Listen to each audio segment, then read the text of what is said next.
Today I'm going to show you all about trash potatoes. No, I'm not nuts. This is going to be one of the most delicious things you put in your mouth for breakfast ever. Let's get started. So what do you do with leftovers? Particularly like you have a ton of leftover ham and you want to do something with it. You can make my favorite recipe, trash potatoes. Now, why do I call them trash potatoes? Because I was looking for something to make one day and I didn't know what to put in it. I knew I was hungry. I knew it was breakfasty, so I wanted to have eggs. But in addition to the eggs, I decided I wanted to use the leftover potatoes from the night before. They were baked potatoes. I'm going to use the Ore-Ida potatoes O'Brien. Now, I don't like the limited amount of potatoes and onions they put in, so I'm going to add some more of my own. We have cheese. You're going to need that because any good breakfast needs cheese, eggs, and the ham. And the first thing we're going to do is we're going to start the potatoes. Remember, you can use your leftover potatoes from the night before. You don't have to use potatoes O'Brien. If you do have some onions and peppers laying around the house, you'll want to add that to it for flavor. And trash potatoes can be anything you want it to be. If you've got some extra vegetables in there that you think might be cool, it would really be great if you told me about it. Put it in the comments. I'd love to hear how you came up with your own version of trash potatoes. So let's get started and cook our potatoes.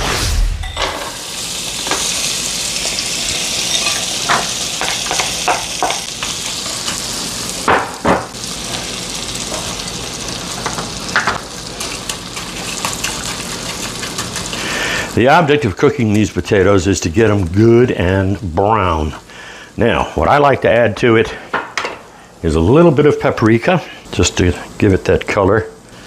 And I also like to add a little bit of garlic powder. So there's the ingredients that you didn't see originally listed, and you knew you had to watch the whole video. And I want to thank you for watching. Please don't forget to subscribe to us. It's how our channel grows, so we can bring you more great trash potatoes. Let's try some salt and pepper, just a few turns of our pepper melange. And there we go. We've got some pink rock salt. No, it's not rock salt, I'm kidding. That's what you put on your driveway when it's frozen. All right, we're gonna let these potatoes go. Meantime, it's time for us to prep the rest of our ingredients. First steps first, we're gonna go ahead and we're going to chop up our ham. We want it big enough so that you can taste it and it jumps out, but we don't want it so big that you gotta chew on it, okay? Just some nice, good size pieces of ham. You want them into nice, bite-sized little cubes. That will be perfect. So let me go ahead and finish chopping this up.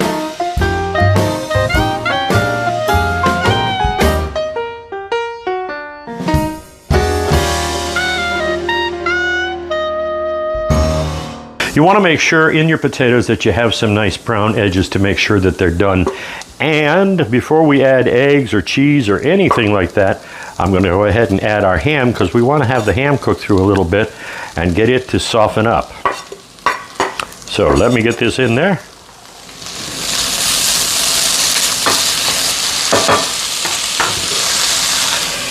I'm going to cover this so that the steam stays in and keeps the meat moist. We don't want to dry the meat out. While our potatoes and ham cook, we're going to go ahead and mix up our eggs. Now, I like to add milk to any eggs that I make, whether they're scrambled eggs or whether I'm making a custard for a quiche. I just think it stretches it out a little bit and it also gives it a fluffier flavor. There are those that would argue, let's keep our workstation clean. There are those that would argue that you don't use milk because you get a richer taste with the eggs. Now, if you really want a richer taste but you want them fluffier, you can go one step further than I did and use either half and half or use a heavy cream. But again, most importantly, you just want to mix them up a little bit. You don't want to beat them crazy to death. You don't want them through a food processor or a hand blender. That's just too much and it will make all of the eggs come out flat. That's just enough right there. I like to look at my ham and make sure that it is nice and juicy. You see that it's starting to cook because the juices are coming out of the ham itself. I'm going to make a little bit of a well here in the middle of the pan and I'm going to pour our eggs in. Before these eggs get set up, I'm going to pour in our cheese and let it melt in there. A good thorough mixing because you don't want any runniness, you don't want any snotty eggs.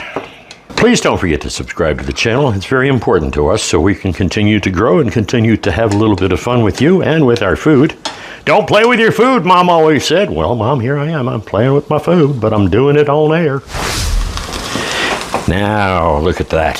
See how they are nice and firm? They're not overly dry, they're not burned, but they're just nice and firm. This is going to go into a plate real nice. There you have it, in under 15 minutes, the most mouth-watering dish you'll ever make for breakfast. And it doesn't take that long, and there aren't that many ingredients, and it's all done in one pot, so it's a one-pot wonder. I'm going to enjoy this. Please don't forget to subscribe.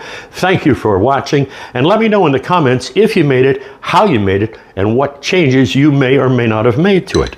I'm going to enjoy my recipe as is. Thanks for watching.